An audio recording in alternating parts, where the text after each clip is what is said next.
Han Song-gi steps out in comfortable clothing and greets the young master before sitting next to Sung Jin Woo and happily chatting. The next story makes the young master want to turn the car back home and sleep immediately. Is sleeping good?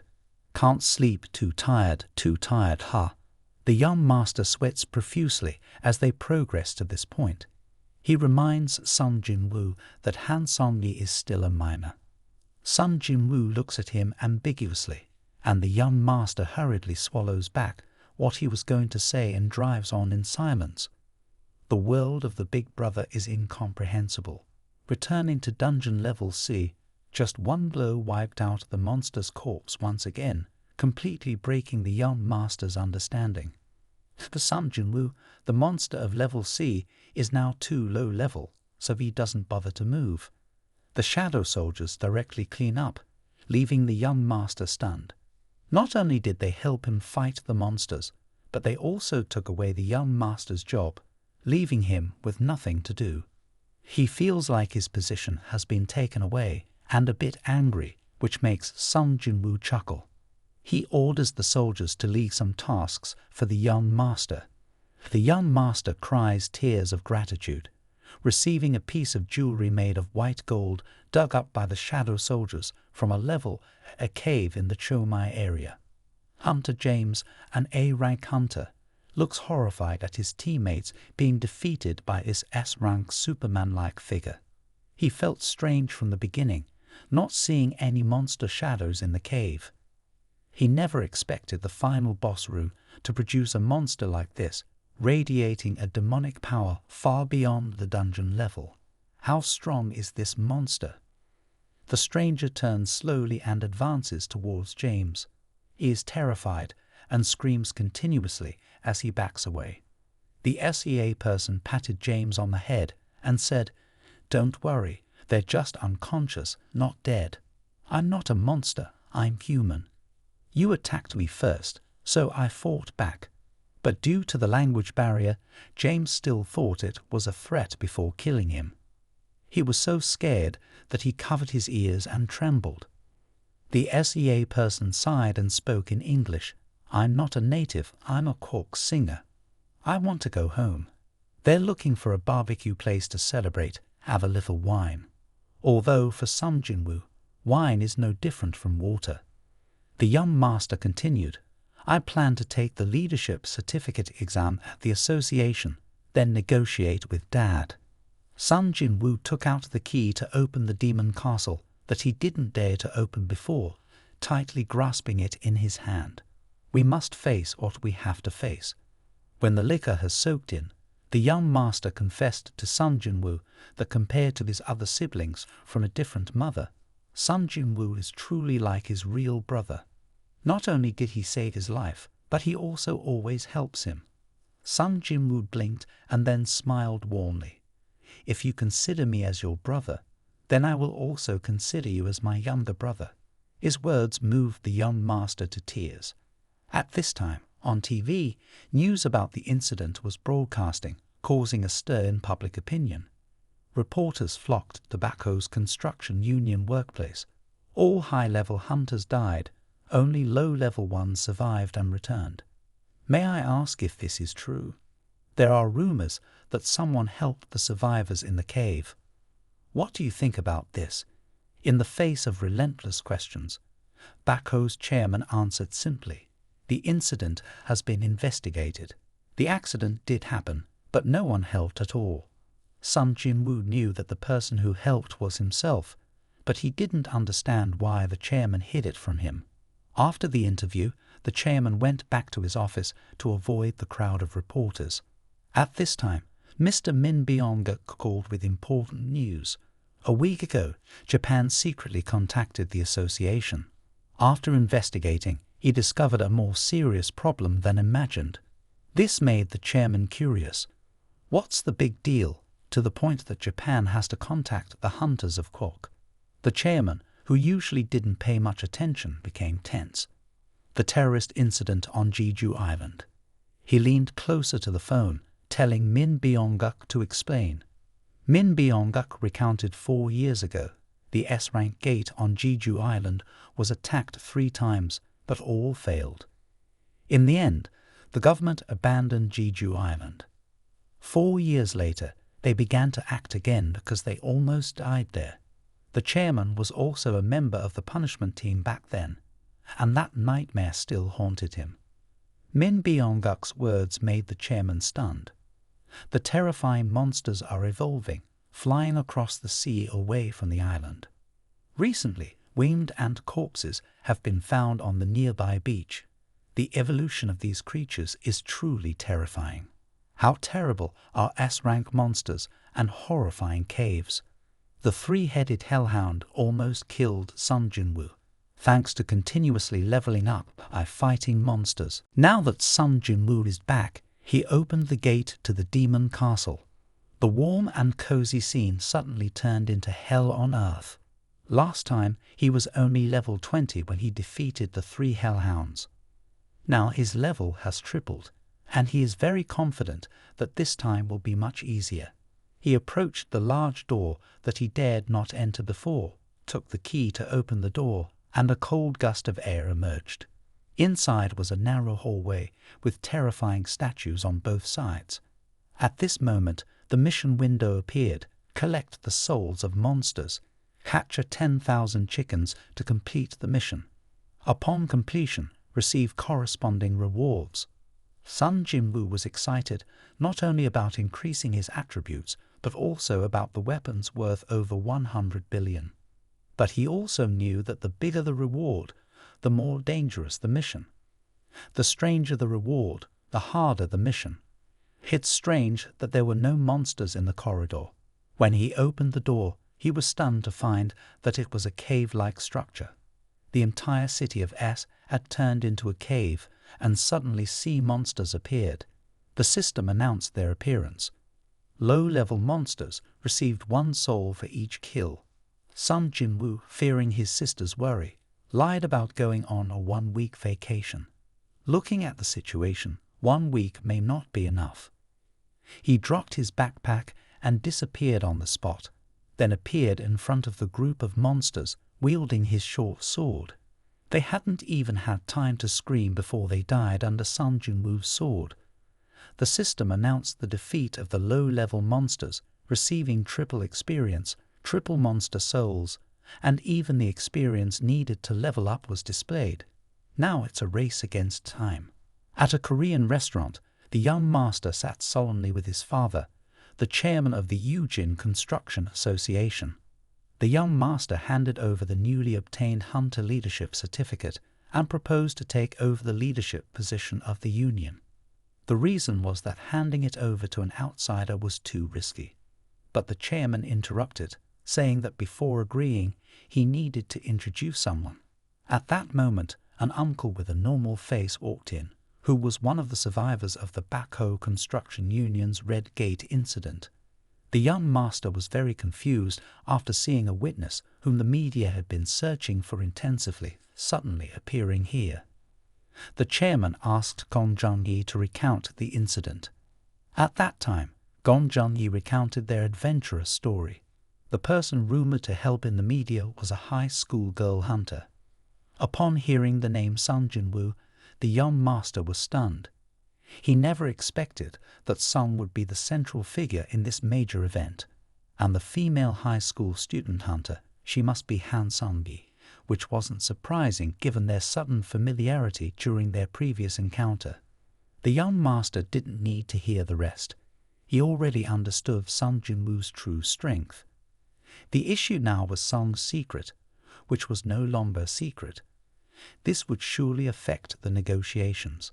Indeed, when Gumanantha mentioned Sung Jin Woo's name, the guild president interrupted him and retrieved a stack of documents from behind him.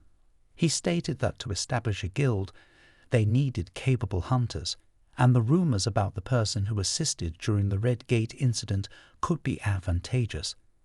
He had sent someone to investigate and had obtained information about Sung Jin Woo teaming up with the young master. The fact that the young master had attended the negotiation was like stepping into a trap for him. The young master's leadership certification was all thanks to Sung Jin Woo. Despite feeling melancholic that his father knew everything, which meant he lost his advantage, he still firmly told his father to hand over the guild to him.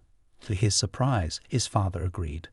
The guild president smiled kindly and remarked that it was too risky to involve family members. He suggested inviting Sung Jin Woo to the Eugene Guild, and the young master determinedly agreed. The guild president expressed satisfaction, saying that it was fitting for a tiger to raise a tiger cub. To establish the Eugene Guild, he had encountered two S-rank hunters, Eugene, a hunter from the guild, who despite being considered the ultimate weapon, was restrained by Choi Jong-in, and Min Byung-guk, who had attacked the S-rank transfer gate on Jeju Island 3 times before going into hiding. Now, with the appearance of wing dance on the coast of Japan, Min Byung-guk was indispensable. The guild president was curious about who would find Min Byung-guk first, or if his son would recruit Sung Jin Woo first. It was a race against time and experience. Back in the cave, Sung Jin Woo stood atop a pile of monster corpses, feeling that the deeper he went, the higher the level of monsters became. Below him lay something terrifying awaiting him. Not long after, a 3-headed dog nearly killed him, but now low-level monsters were nothing more than beginners. Sung Jin Woo easily defeated them, earning triple experience, and even the experience required to level up was displayed. Wanting to level up quickly, Sung Jin Woo summoned a shadow warrior, a black bear that was as imposing as a heavy tank. Riding on the bear's back, Sung Jin Woo plowed through the monsters, blocking his path, feeling unstoppable. At the Hoki Hunter Management Office, a few managers stood by the window, watching a man who looked like the SEA superhero. After interrogating him, they learned that he was a hunter from Korea. 10 years ago, he had been trapped in an A-rank transfer gate, but when he woke up, he was in a secret area. The head of the department was furious, likening it to losing a trump. Not only did he escape from an A-rank transfer gate, but he also defeated a team of A-rank hunters. If this creature had human memories, without the intervention of an S-rank hunter, the city of Washington would be in danger. They contacted the Cleansing Guild, but only one S-rank hunter who spoke Korean could help, Wang Dong-suk, the main hunter of the Cleansing Guild. At that moment, he was on his way back to Korea, furious that he had traveled so far to kill someone, only for them to die in a transfer gate. They planned to interrogate the mysterious Korean hunter in the demon prison. Access to the second floor of the demon prison required a permit obtained from the transfer gate between the floors of the first floor. Only those with permits could use the transfer gate between floors. Each floor of the demon prison consisted of a different world, and if there were 100 floors, there would be 100 different worlds. Sung Jin Woo was ascending rapidly, encountering the last C-rank monster, which he could feel was not on the same level as the D-rank monsters on the first floor. As he climbed higher, the level of monsters increased rapidly, similar to the level of hunters. From the moment he entered, Sung Jin Woo had to worry about all S-rank monsters, but now he realized that his strength was not even equal to that of a pack of guard dogs. His anxiety gradually disappeared over time, and he even grew lazy to fight directly. Sending out his shadow soldiers was enough for now. Sung Jin Woo advances to floors 47, 48, 49, and finally 50, where he encounters the ruler of the lower floors, the fire god surrounded by lamb's greed flames and many guards. Finally facing a formidable opponent, Sung Jin Woo is close to collapsing from exhaustion. He signals the mages to attack first. 3 fireballs fly over Sung Jin Woo's head, hitting the fire god's guards and provoking them to charge. Sung Jin Woo assigns the guards to Iron and the Black Knight, while he stealthily approaches the fire god. Though the guards are strong, Sung Jin Woo's shadow army is stronger, thanks to their level up together. The Black Knight slices through the guards, impressing Sung Jin Woo. His target is the fire god sitting on the golden throne, looking bulky and seemingly easy to defeat. Sung Jin Woo plans to stealthily assassinate him, but to his surprise, the bulky figure disappears before his eyes, replaced by the shadow soldiers. The fire god swings his giant hammer, catching Iron off guard. Iron tries to block the attack, but the force knocks him down. The shadow fades, unable to withstand even the strongest blow. The fire god swings the hammer again, shattering the image of the Black Knight. Jin Woo swiftly jumps onto the fire god's head, wrapping his arms around him, glaring angrily. "How dare you oppress my subordinates?" he shouts, slamming them both down, causing several buildings to collapse. Sung Jin Woo is also surprised that just a punch could send him flying so far.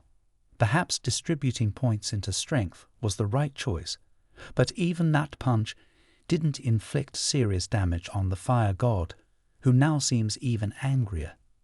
The fire god's warning system activates his rage skill, increasing all his stats by 50%, similar to the watchdog's skill from before. Not only that, but the fire god's pain sensation slows down, like an enraged bull. Sung Jin Woo senses that the next blow will be very painful, but he must find a weakness in the fire god's continuous attacks to counterattack.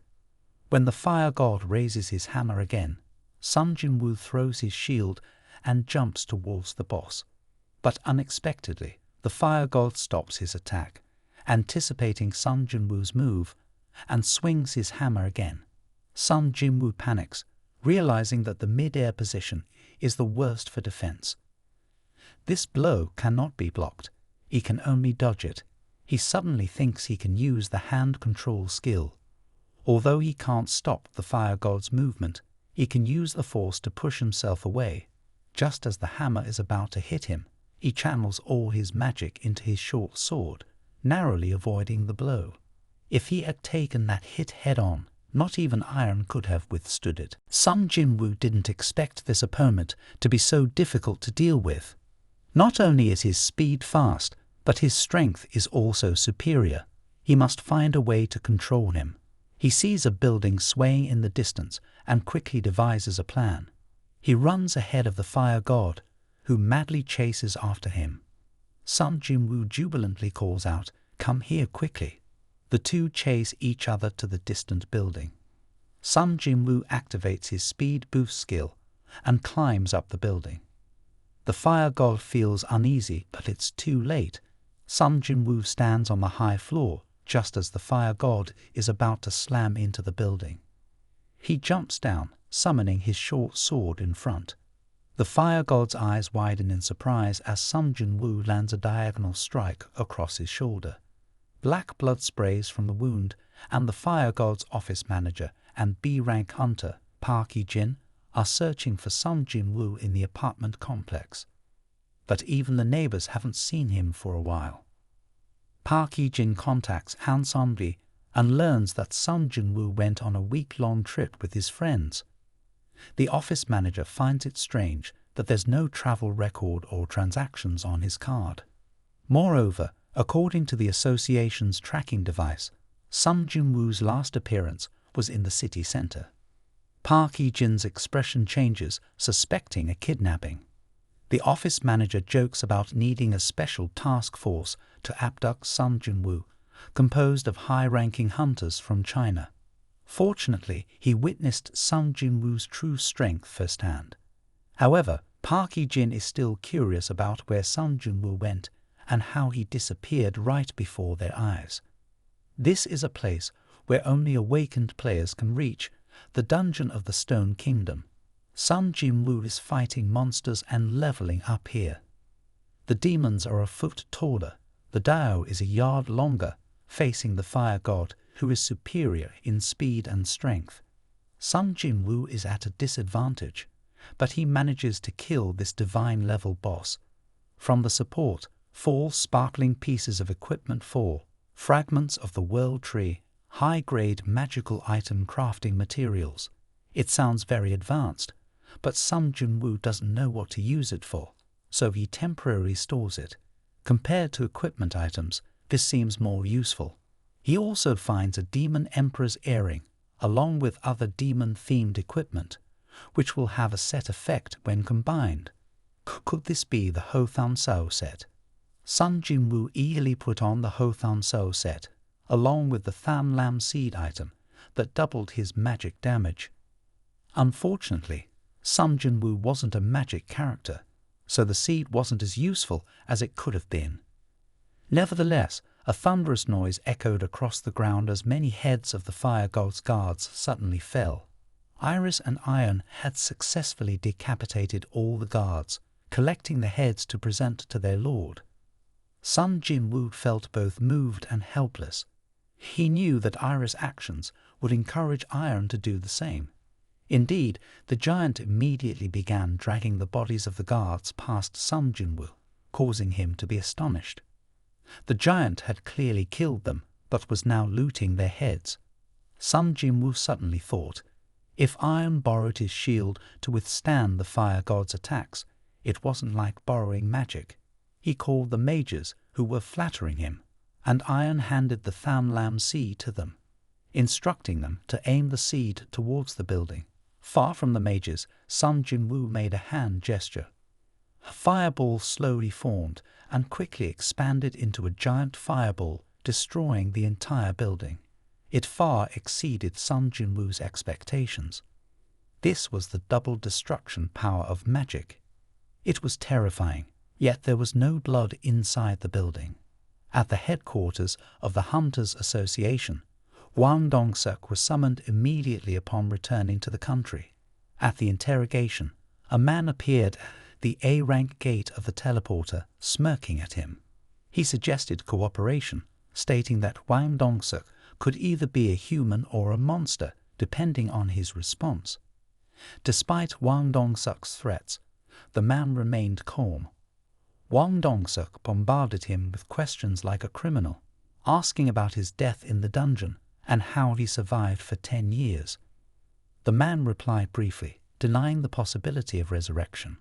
When asked about those who died in the cave, he expressed his desire to meet his brother again, but firmly denied the possibility of resurrection.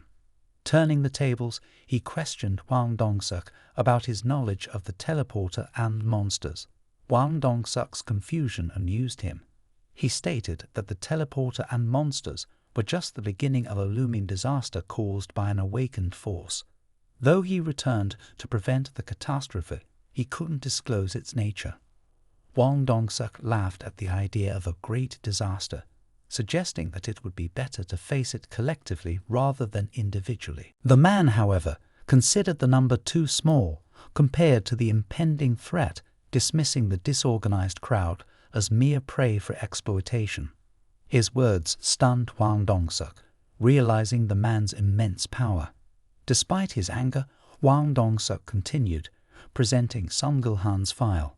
The man, named Sung Gil-han, appeared relatively normal except for his unkempt hair, which resembled a strange picture taken 15 years ago in the dungeon.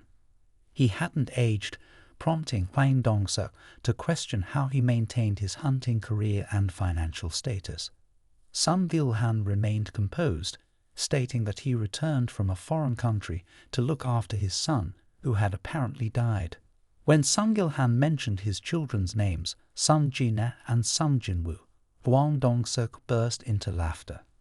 Sung Gil-han began to feel uneasy, sensing the iron aura emanating from Wang Dongseok, yet he stood his ground, emitting his golden aura in response.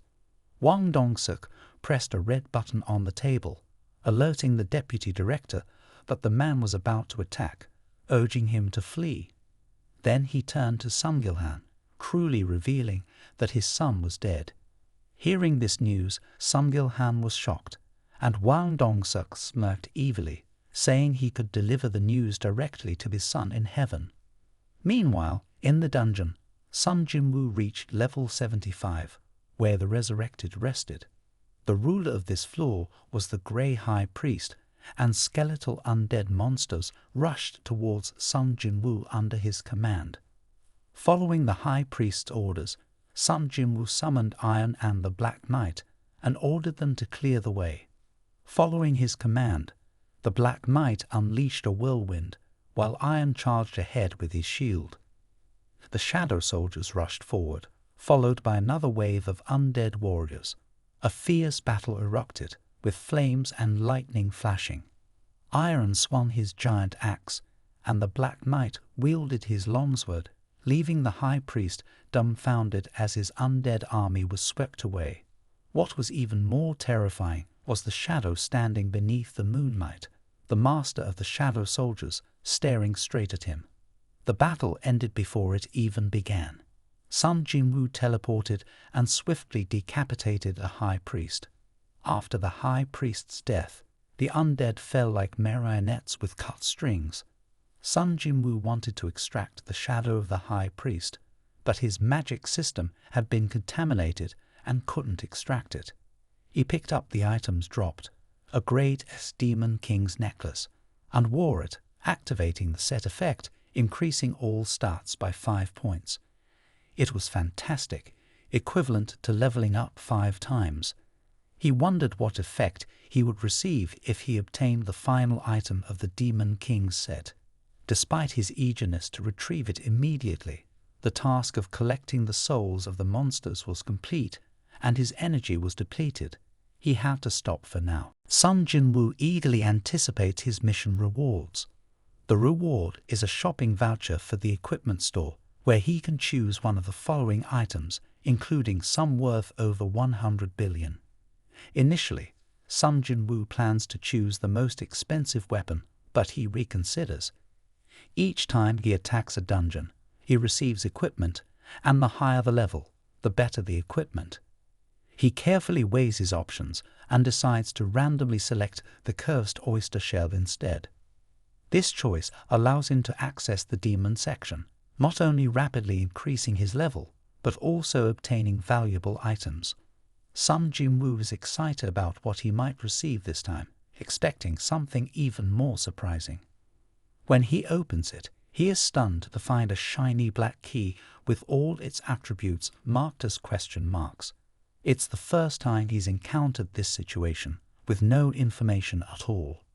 However, he believes that where there's gold, there's no fear of fire.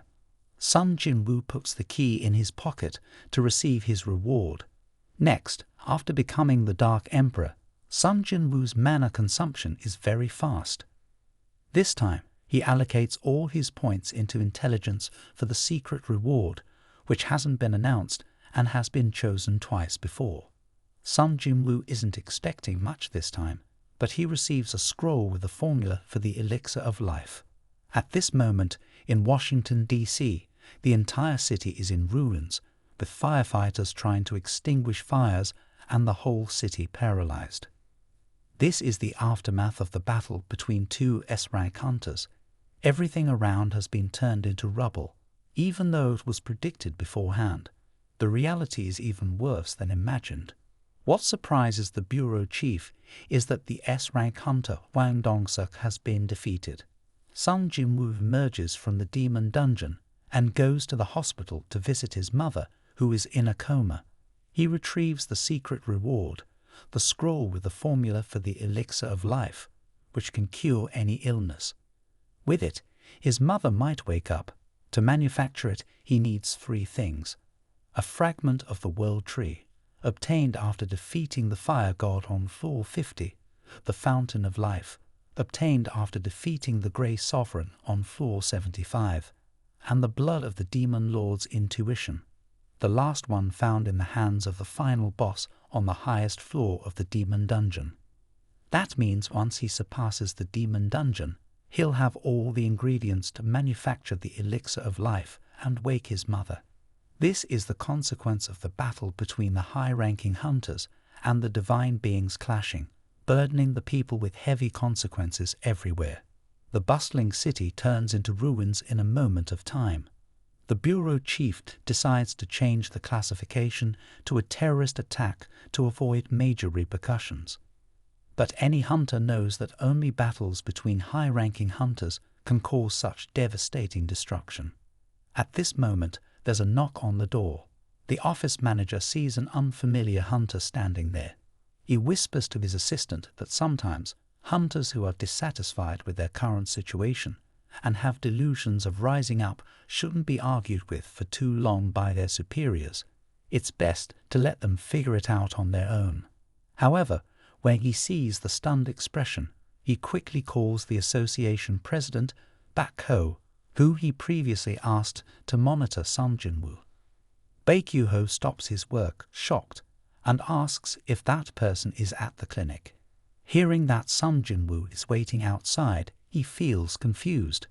Everything here is still the same, but in just a few months, Sung Jin Woo has grown from a child into a mature adult. He's very curious about Sung Jin Woo's level this time. He knows that the last time was the lowest level. At this moment, a guest is waiting to be tested. The office manager advises Sung Jin Woo not to expect too much and not to be too stressed. As long as he doesn't get stuck at the lowest level, he'll be fine. Sung Jin Woo notices from the beginning that the uncle next to him is trembling and seems very concerned. This evaluation, due to accumulated debts, requires a minimum of C rank to join a large association, and he needs money to sign the contract and then return to a normal life for his family. The level can change countless lives, and the hunter's strength depends entirely on their level. No matter how much they train, physical strength is determined by level, and the gap in levels is difficult to compensate for. Therefore, the income gap according to level is also very large. As a C-rank hunter, Sung Jin Woo, even after years of traditional sword training, still couldn't catch up with the level difference compared to B-rank hunters. Sung Jin Woo senses deeply the difficult position of the small association. It often includes low-ranking hunters who are dissatisfied with the low-level dungeons and try to attack higher-level ones, but lacking ability, they suffer heavy losses. However, at that time, not even the small association would accept Sung Jin Woo. At this moment, the door to the test room opens, and a young man with a gloomy face steps out. The girl calls the next participant to the uncle's turn. He tells Sung Jin Woo, "I'm too stressed out. You go ahead." Sung Jin Woo enters the room and stands before the large orb, waiting for the girl to review his file. She is surprised that his profile has already been determined to be E rank. She asks if he wants to try for a higher rank, and he agrees. As she starts the device, she internally criticizes the fact that most requests for a re-evaluation turn out to be the same rank as before, making the testing process a waste of money. However, she has to eat her words when Sung Jin Woo places his hand on the orb and the computer starts displaying errors continuously, leaving her flustered. She's never encountered such a situation in all her years of work. At that moment, the office manager approaches, curious about what makes the association president, Baek Ho, pay so much attention. Looking at the results, he is startled. Such errors in the machine had occurred only once before, 2 years ago, during Chahain's evaluation, when it was concluded that he was an S-rank hunter. After Chahain, no more S-rank hunters appeared. It wasn't a machine error. The machine couldn't measure the magic power of an S-rank. The office manager, realizing why Baek Ho was so concerned, regrets his blindness in missing such an important figure right before his eyes. He instructs his assistant to report to the higher-ups that the 10th S-rank hunter in Korea has emerged. S-rank is terrifying. The battle between two such hunters could cripple a nation, and birthing an S-rank is extremely difficult and usually beyond the reach of ordinary hunters. Meanwhile, outside, Yu Jinchul is speaking with a man in a pink vest, curious about why Wang Dongseok suddenly returned to the country, and if it's related to the Red Gate incident. Jinchul mentions that the rumored helper in the incident wasn't Wang Dongseok, as he was present and prevented him from causing chaos. Although he didn't stay until the end, Jinchul knows that the real helper was Sung Jin Woo, even though he didn't witness it firsthand. Seeing Jinchul's caution, the man in the pink vest changes the subject, asking about the recent discovery of long-winged beetle carcasses on the coastline. Jim Chul solemnly mentions that they only found dead bodies this time. But if those creatures truly fly out of Jeju Island, the monitoring agency will have to issue a general mobilization order to all associations. The man in the pink vest, with his hand full of rings, suggests that private hunter groups would fully support them in that case. Noticing the unusual bustling at the inspection building today, Jim Chul speculates that hunters are causing trouble and wants to go with the office manager to see. The office manager senses something and almost forgets what kind of person the man in front of him is. In the testing room, the office manager says they need a more accurate measuring device to re-evaluate Sung Jin Woo, suggesting he come back in 3 days. The stunned employee couldn't believe witnessing a legend, someone whose level couldn't be measured. Is it possible that an S rank is about to emerge? Everyone is calculating their own thoughts. The 10th S rank hunter is not from a small association, so they might have a chance to approach him easily. It's an opportunity, but should they close their eyes and take the risk? They don't have enough money to sign an S rank. At that moment, an employee notices a prominent figure entering the building. It's Choi Jong-in from the highest-ranking Hunters Association, a top-tier magical hunter capable of hunting entire continents, known as the ultimate weapon. While Sung Jin Woo used to be the weakest hunter in the world, now he's the talk of the town. Is this near S-rank hunter already taken by the leading hunter association? The office manager is surprised.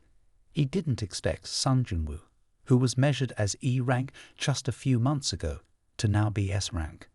Choi Jong-in raises his glasses to observe Sung Jin Woo from afar, having heard about the malfunctioning machine. Just by looking at his demeanor, he knows Sung Jin Woo is a high-ranking hunter and doesn't need to be re-evaluated. Choi Jong-in puts on a harmless smile and invites Sung Jin Woo to talk if he's not a member of any association, but Sung Jin Woo walks past him coldly, saying he's not interested. Angry, Choi Jong-in's face turns red. Everyone is shocked by the situation. Why did Sung Jin Woo reject the association leader Choi? Sung Jin Woo might be aware of these heavyweight figures, but at the moment he's more concerned about creating the elixir of life to wake his mother. Choi Jong-in smiles wryly, thinking he might have been too naive. Sung Jin Woo might be an outstanding assassin. Finding him would be easy. The Hunter Association has 3 S-rank hunters, equal to the world's leading association. At that moment, Baekhyuho from Bakko's association rushes over virtually.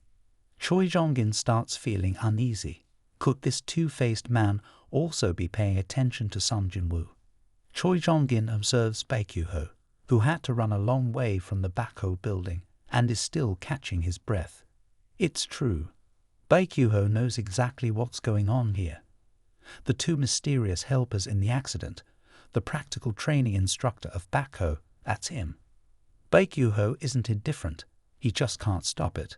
Seeing Sung Jin Woo's attitude, he knows he won't be easily controlled.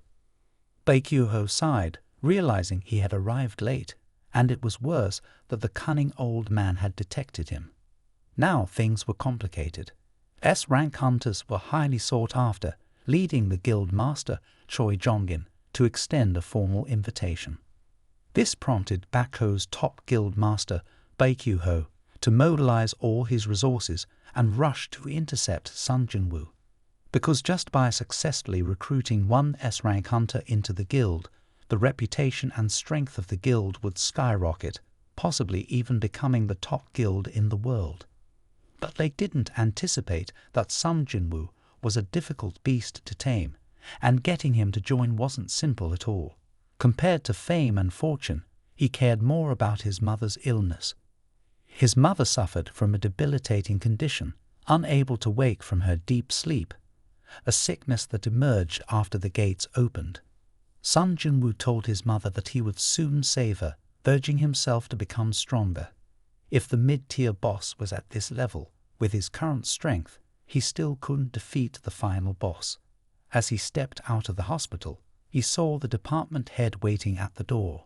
He asked Sung Jin Woo, if he was the one who defeated the monster in the cave that day, thanking him for making him realize how blind he had been.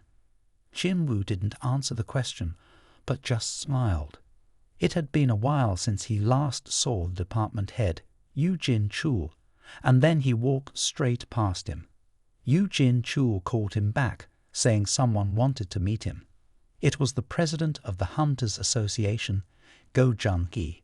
He then indicated for Sung Jin Woo to walk through the long corridor. It was Sung Jin Woo's first meeting with President Gong Jun-hee, an old man over 80 years old radiating powerful aura, with a physique more robust than retired wrestlers. Furthermore, he was an awakened S-rank hunter, which was no easy feat. President Gong greeted Sung Jin Woo, congratulating him on becoming an S-rank hunter. Sung Jin Woo mentioned that his level had not been remeasured yet. President Gong explained that the second remeasurement didn't really matter. It just refined the initial results rather than testing for exceeding thresholds. If it could measure higher thresholds, there would be S-rank hunters with multiple S's. Sung Jin Woo wondered why they still scheduled a second remeasurement. President Gong raised his finger, saying it was a delay tactic to meet exceptional hunters like him. He knew that aside from the guilds, there were few outstanding hunters like Yoo Jin-chul, and they usually didn't join associations. They preferred large guilds where income and reputation were assured.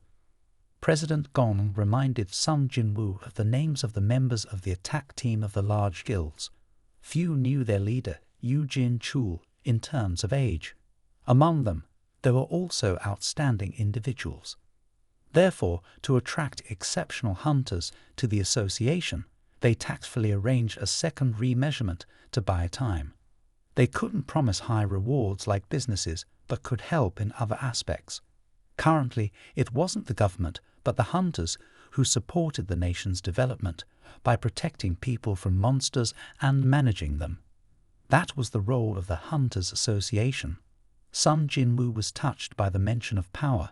Indeed, compared to money and fame, power was what humans pursued, especially power surpassing the 5 major guilds.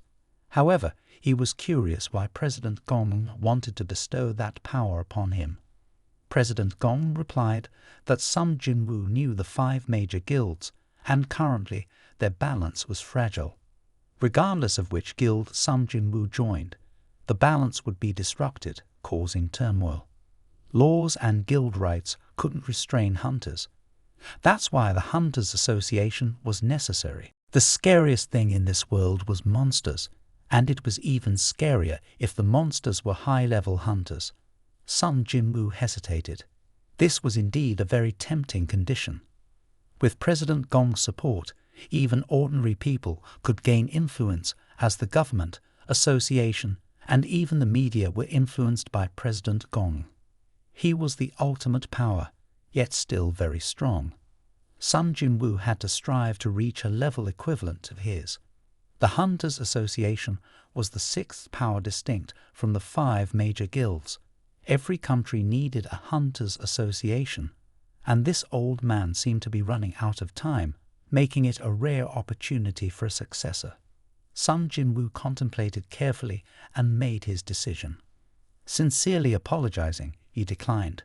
President Gong was stunned, but quickly empathized, thinking Sung Jin Woo was only interested in money and fame. Sung Jin Woo's response bewildered him. "I want to fight. Compared to earthly rewards like money and fame, I want to fight monsters on my own. If I join the association, I won't be able to keep leveling up continuously, and only by continuously leveling up can I become stronger. Prison is where I belong." President Gong was completely taken aback. "Why would you say that?" Those eyes showed sincerity. His heart had been beating strongly. It turned out that his heart could still beat strongly. "If only I were 2 years younger, not 10. I would also like to fight alongside youths like him." He was truly a young man who stirred people's hearts. Sung Jin Woo bowed to President Gong and left. As he passed by Department Head Yoo Jin-chul, he said, Department Head Jin Chul, you look very accurate, but I didn't defeat all the monsters in the cave." Then Sung Jin Woo left. President Gong stood with his hands on his hips, looking out the window. Sung Jin Woo's words had shattered his old way of thinking. He had always believed that as long as the association existed, the world wouldn't descend into chaos, and to sustain it, there had to be him or a successor. His will had turned into mere delusions. Hunters were supposed to stay in the dark. He ordered Department Head Jin Chul to cancel all tasks for the day. He would indulge himself, not wasting time on stubborn people anymore. He glanced after Sung Jin Woo and said, "Let's go have 2 drinks." Although the meeting didn't achieve its purpose, it gave him a great gift. He didn't know how many drinks that young man could handle. This S-rank hunter was truly daring to provoke Sung Jin Woo's father. Meanwhile, Sung Gil-han was furious. He easily defeated Wang Dong-suk, who woke up from a nightmare with countless wounds, bandaged and with many broken bones. He looked angrily and said, "Why did you find a loser like me?" He asked the deputy chief, who had been waiting for a long time. He asked Wang Dong-suk, "Is the man named Sung Gil-han a monster?" He showed Wang Dong-suk a picture from the scene of the fight, where Sung Gil-han was helping the affected people. But Wang Dong-suk remained calm, insisting that he was a monster. Seeing Wang Dong-suk's stubbornness, the deputy chief didn't say more, just instructed him to go to the management department after treatment. Wang Dong-suk asked what happened to Sung Gil-han. The deputy chief said that after defeating him, that man disappeared. Even though they searched, he could beat Wang Dong-suk. Would they catch him? Wang Dong-suk cursed internally, feeling humiliated. Remembering the moment before losing consciousness, Sung Gil-han told him not to bother anymore, as he did it not for his son but for him, as he would die with his eyes open. Being threatened by an S-rank hunter like him was truly humiliating. Wang Dong-suk intended to heal his wounds, take weapons from the guild, and then seek revenge for this failure. "Just wait, Sung Gil-han, I will tear you apart," he thought.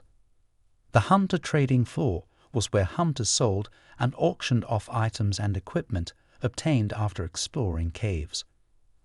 With 10,000 hunters in the country, the trading floor was very convenient for quick transactions. Equipment was crucial for hunters. Good equipment was a talisman for survival. High-ranking hunters often used equipment worth billions or even hundreds of billions. Sung Jin Woo thought that with the money he had saved over time, he had a considerable amount, but in reality, it wasn't enough to buy good equipment. When leveling up, the demon realm not only increased firepower, but was also like a sea of fire. Therefore, Sung Jin Woo needed better defensive equipment, but the store didn't have any. He thought about selling Avarice Orb. Compared to high-level weapons that only increased strength by 30%, Avarice Orb doubled magical damage. Selling it would surely fetch a good price, but the problem was having a reasonable explanation for how he obtained it. A normal hunter owning such an item would surely attract attention. He needed evidence of exploration and records at the new gate to avoid suspicion. But with Sung Jin Woo's E-rank status, it would still take some time. With an E-rank status, he couldn't join high-level exploration teams. He went online to find information about high-level cave exploration team recruitment. Unexpectedly, Sung Jin Woo found recruitment information at the Hunter Management Office. The department head submitted Sung Jin Woo's personal file for the president to review. He was quite surprised. With the weakest E-rank status, Sung Jin Woo had been in the cave for 4 years, equivalent to a deliberate suicide or deception, or not awakening recently, as the information said. According to rumors, Sung Jin Woo did it to pay for his mother's medical bills. That made the new president believe. Despite being injured multiple times, he kept trying. There was no talent, but he still had to replace people. With his father missing, taking care of his sick mother and younger sister still in school, He was truly a rare young man. At this time, the department head received news that Sung Jin Woo had joined the guild's exploration team. The hunter president thought to himself, could this kid be just bluffing?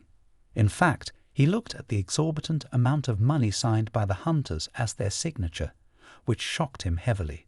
Sung Jin Woo joined not the attack team, but the exploitation team. An S-rank hunter as a miner was truly unpredictable. The mining team leader carefully studied Sung Jin Woo's file. Although his rank was low, he was a combat type, so he was very happy.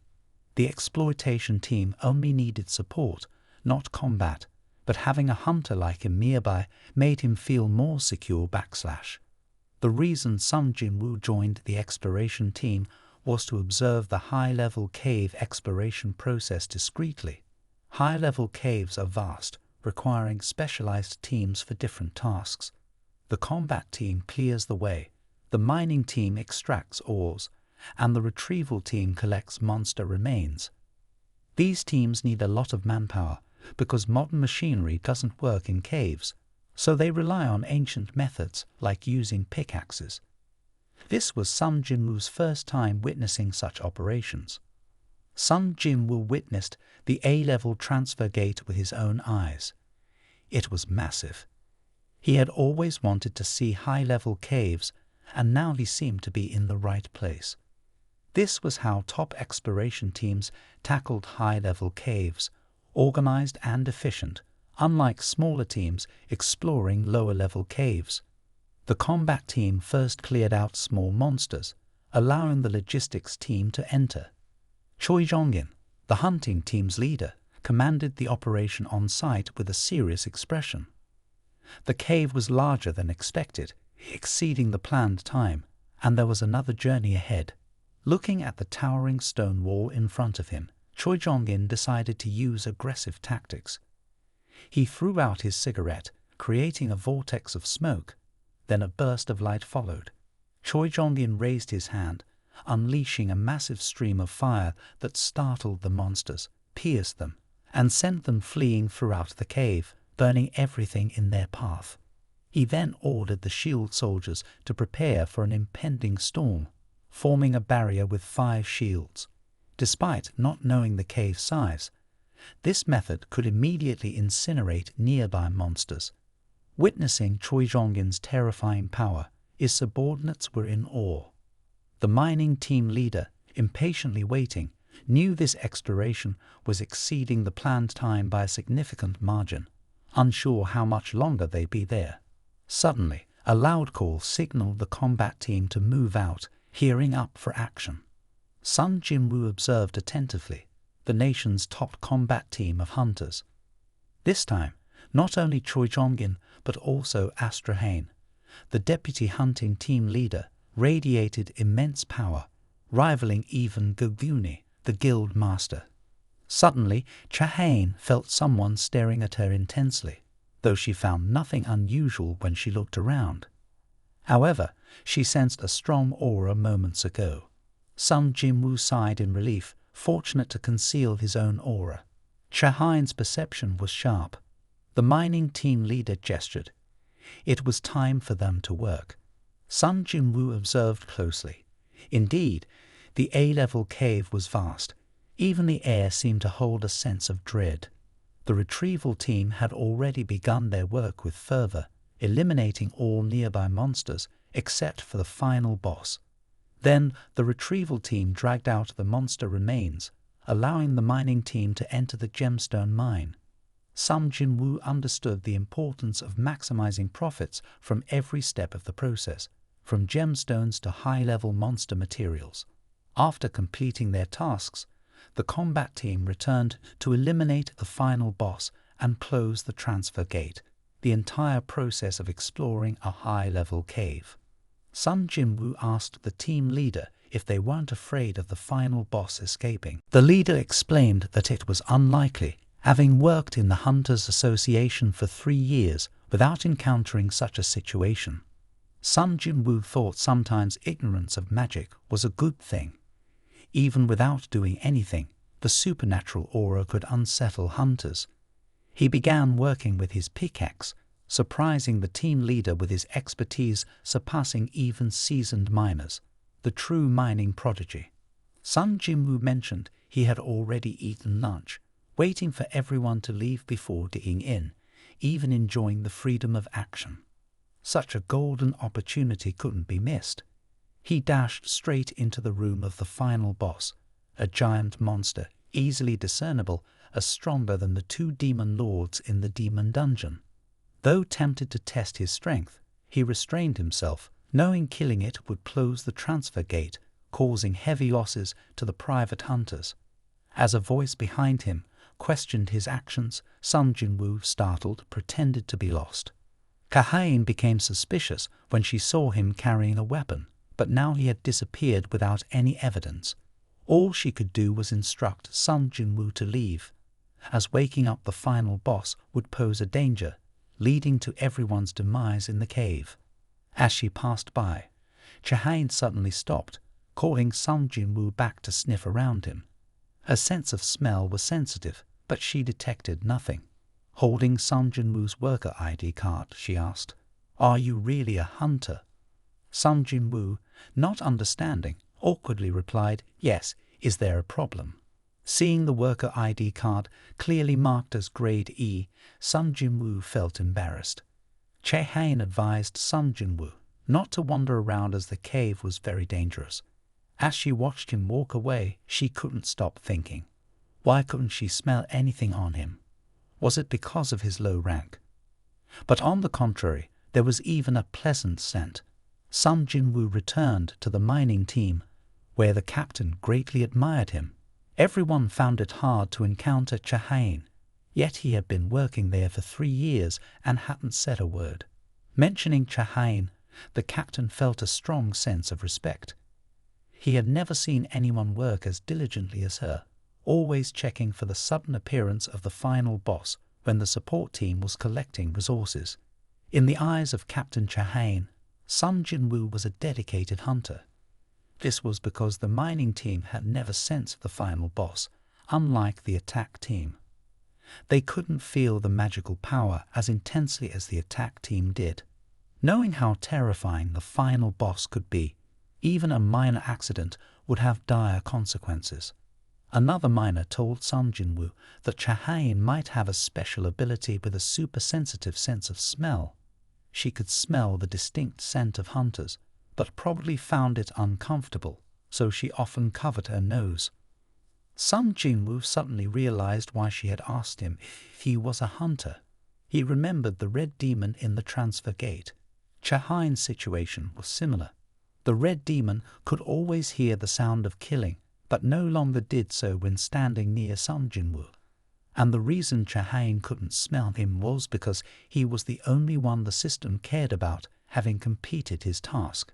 The captain rewarded Sung Jin Woo with his mining earnings, thanks to his incredible speed, completing the work 2 hours earlier than expected, even faster than the recovery team. The captain looked at Sung Jin Woo with affectionate eyes. This was the first time he had encountered such an efficient miner.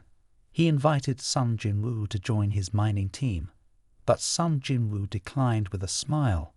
He had already grasped the basic exploration process and didn't need to work as a miner anymore. However, upon hearing the captain mention another exploration mission the next day, not by Team A, but by the nationwide Team B, consisting only of private hunters, Sung Jin Woo became interested. He asked about the meeting place for tomorrow's mission at the barbecue restaurant. Across from him, the young master, Kahain's cousin, was visibly intoxicated, his cheeks flushed. He was Sung Jin Woo's cousin. Since their breakup last week, he hadn't been able to contact Sung Jin Woo. He cried on the phone to his cousin, making her think he was confiding about his romantic woes, which she found ridiculous. She snatched the phone, wanting to call the big brother Sung Jin Woo had mentioned. Luckily, Sung Jin Woo called at that moment, and the young master was overjoyed, demanding to meet Sung Jin Woo immediately. But it was already late, so they agreed to meet tomorrow evening. Sung Jin Woo had to monitor the cave tomorrow, so they set the meeting for the following night. The young master happily agreed. In the upscale apartment complex, Jahane stood by the window, bathed in light, talking to her contact on the other end. "I want you to investigate Sung Jin Woo," she said. "He's become very familiar within the mining team lately.